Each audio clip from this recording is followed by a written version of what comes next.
Bonjour, c'est du jamais vu.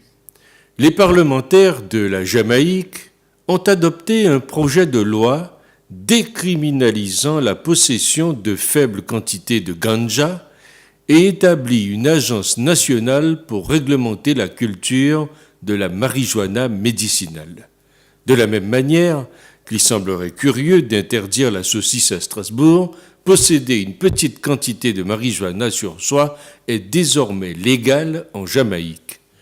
Pour la première fois dans l'histoire du pays, les membres du mouvement Rastafari pourront fumer de la marijuana à des fins religieuses, tout comme les touristes munis d'ordonnances pour fumer de manière médicinale dans leur pays d'origine sous réserve d'avoir un permis délivré localement leur permettant d'acheter de petites quantités de ganja.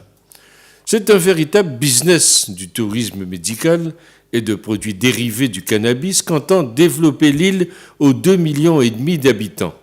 Un nouveau marché s'ouvre pour les agences de voyage, organisations de stages de méditation rastafarienne en Jamaïque, qui fait partie des endroits du globe où l'air est imprégné de fumée euphorisante, c'est bien.